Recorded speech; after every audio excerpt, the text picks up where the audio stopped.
Ever since she became famous, Demi Lovato has been refreshingly open about her personal struggles. She's had difficulties with substance addiction and her mental health that she's been trying hard to control. By now, we've all heard she suffered a near-fatal overdose, but her songs have revealed her struggles for quite a while. Before we get started, be sure to hit the subscribe button to get the latest from TheTrendy, and give us a like. Now, let's begin. Relapse. To those of us who have never struggled with addiction, it's hard to relate to what the singer Demi Lovato is experiencing. Addiction expert Dr. Drew Pinsky claims that suffering a relapse is a standard part of recovery. In most cases, it takes multiple years and treatments to achieve just a single year of sobriety. The fact that Lovato had achieved 6 years of sobriety shows just how serious she is about conquering her addiction. Because Lovato also suffers from bipolar disorder and an eating disorder, this makes her recovery even more complicated compared to what most people experience. Sober. Let's start out with the most obvious song lyrics illustrating Lovato's struggle. She had recently released a song entitled Sober, and the lyrics themselves were pretty sobering. Needless to say, the song delves into themes of addiction and contains the lyrics, "Mama, I'm sorry I'm not sober anymore," and "Daddy, please forgive me for the drink spilled on the floor."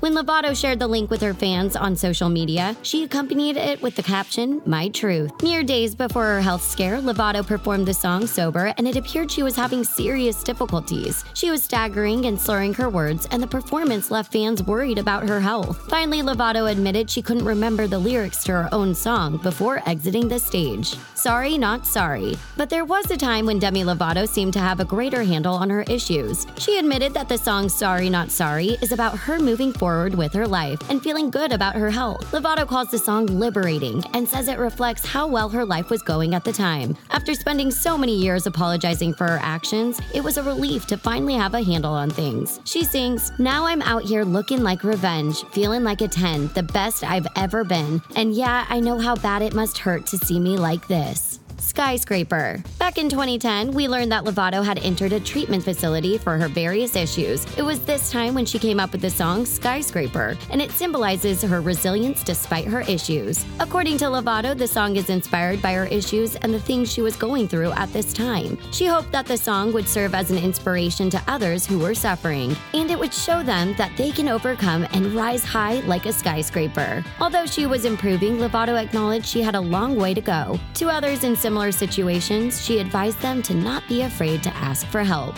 Lovato actually recorded 2 different versions of this song, one during treatment and one after. She decided the one recorded during treatment felt much more personal and raw, so that was the one that was added to the album. The music video for Skyscraper features Lovato singing in a desert, which is a reference to her stint in rehab. She claims the experience was intensely personal, and at several times she burst into tears because she was simply overcome with emotion. Amidst the desert sand, Lovato sang, "You can take everything I have, you can break everything I am. Like I'm made of glass, like I'm made of paper, go on and try to tear me down. I will be rising from the ground like a skyscraper. For the love of a daughter." In addition to all the personal struggles Lovato has experienced, she has some serious external issues as well. For a very long time, she was estranged from her father, Patrick Lovato. When Lovato checked into rehab in 2010, her father ran to the tabloids and blamed Hollywood for all of her troubles.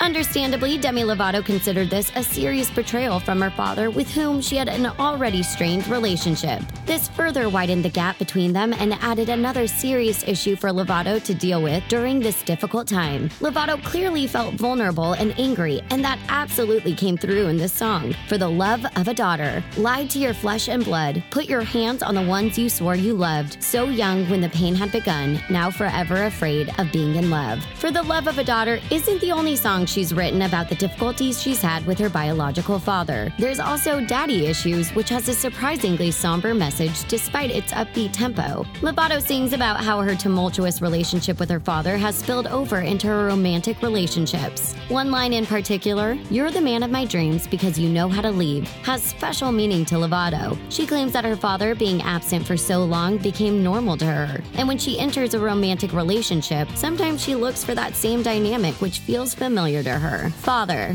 The last song Lovato recorded for her father is simply entitled Father. It was after he passed away following a battle with cancer. Lovato couldn't help but feel conflicted about the life of Patrick Lovato. Although he was abusive to her, he also battled mental illness for his entire life. In that regard, she could relate to his struggles somewhat and was able to look back with a bit of empathy. Lovato claimed that writing the song was therapeutic and helped her process her complicated emotions regarding her father. Not only did this song help her heal, but Lovato felt she owed it to her fans to be completely honest. She's made a point to be open and honest with them, and she does so even when it might cause her pain emotionally. Her conflicted feelings are clear in the song when she sings, "Father, I'm gonna say thank you even if I don't understand. Oh, you left us alone. I guess that made me who I am. Always wished you the best. I pray for your peace, even if you started this whole war with me." We wish Demi Lovato all the best with her recovery and thank her for sharing so much with us over the years. What's your favorite Demi Lovato song? Tell us in the comment section, then click subscribe to get more videos from The Trendy. Give this video a like if you support Lovato. Thanks for watching, and we'll see you again next time.